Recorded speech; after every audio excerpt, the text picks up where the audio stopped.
Dr. Kanimuji Anvian Somo. Thank you, Honorable Vice Chairman, sir.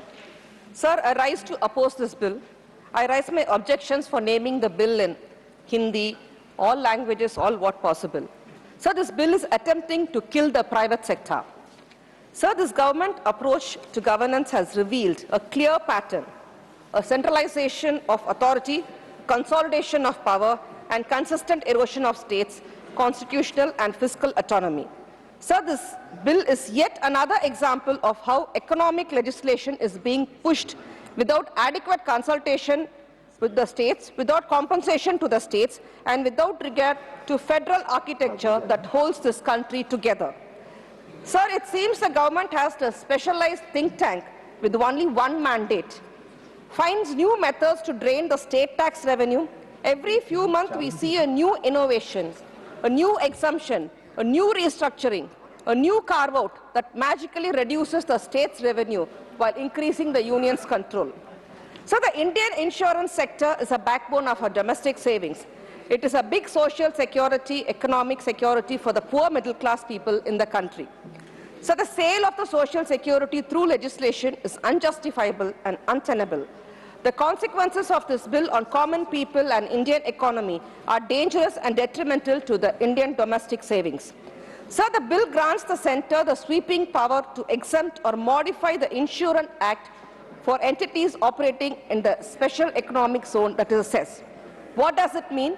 It means the union, without the state consultation, can allow the insurance in the gift city to operate under a light touch regime, free from the regulatory, legal and financial obligations that domestic insurance must follow.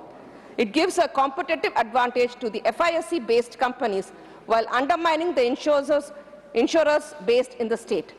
Sir, Clause 7 of the bill provides 100% FDI in the Indian insurance sector.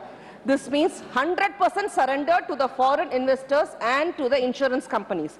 Sir, also the Clause 7 inserts a Section 3AA into the Insurance Act and allows 100% foreign ownership in Indian insurance companies. That means foreign board members have the say in all the vital decisions of the insurance sector in our country, India. Sir, foreign shareholders will decide on the insurance premiums, returns and dividends. This will only facilitate an indirect route for the black money to flood into the country.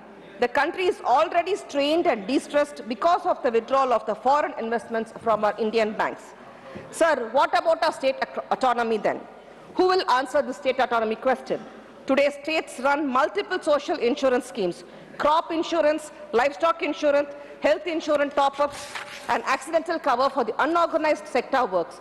These schemes depend on the financial strength of the state insurers, cooperative bodies, and local intermediaries. But the bill removes the requirement for capitalized cooperative insurers. It gives them no real competitive room in the market, now dominated only by 100% foreign-owned giants operating out of the tax havens.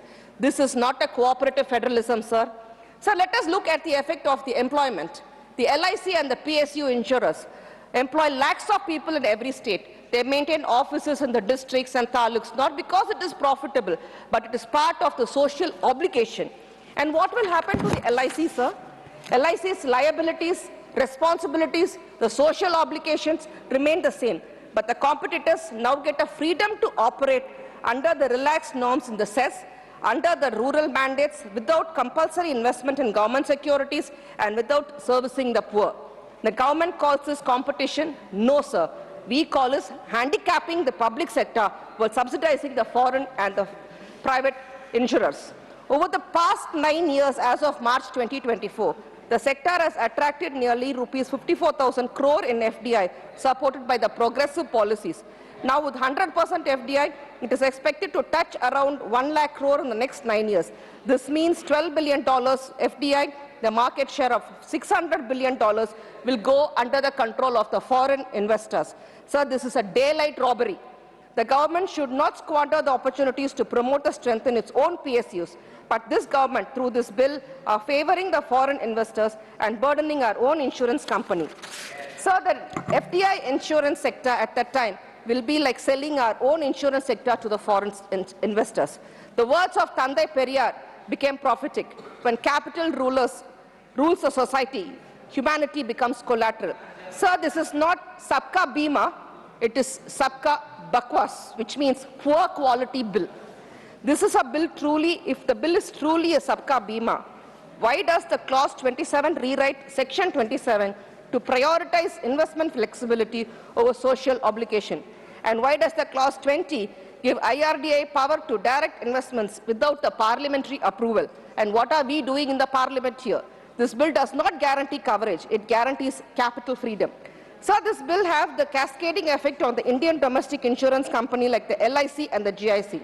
LIC is a people's institution built with people's saving.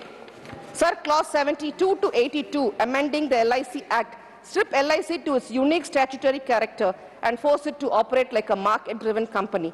This will only push it into an unequal competition with the multinational insurance company. And the poor LIC insurance, poor and the middle-class people, the farmers, the women and the rural families when private insurance companies are refused. But this bill punishes LIC for being compassionate and accommodative to people. Sir, as Dr. Muttamalinga, Dr. Kalaignar said, public institutions exist to correct market injustice and not to surrender it. But this bill exactly does the opposite. Sir, this is a backdoor lawmaking. The delegated legislation is replacing the democratic debate. Federalism is completely ignored. Sir, it makes the poor middle class people to pay the premium, but the corporates call it dividend. Private insurers check the cherry pick profit. Sir, makers of the Dravidian movement in Tamil Nadu, Perarigar Anna always says, government exists to protect the weak, not strengthen the strong. And Kalaignar says, markets without morality destroy the democracy. And our Muthuvel Karunanidhi, our Chief Minister of Tamil Nadu, says, this bill strengthens the strong and abandons the weak. Sir, the social security should not be thrown to the market sale. People's hard-earned money and savings are not to be squandered to the foreign investor. The Indian insurance sector should not be surrendered to the foreign hands, and India should not become a corporate insurance company.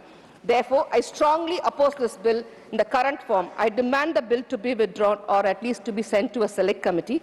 I at least demand the government to introduce a state revenue protection clause to compensate the state for SGST, stamp duty and other revenue losses, and to also do exemptions granted to CES and IFSC insurers for business involving domestic and Indian risks should be withdrawn in full.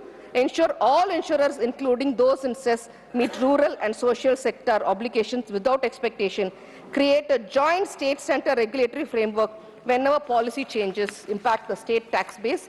Safeguard LIC autonomy and national role, recognizing its importance to public welfare and financial stability. Insurance must not become a tool to centralize power or weaken state finances. It must remain a pillar of public trust, federal balance and people's welfare.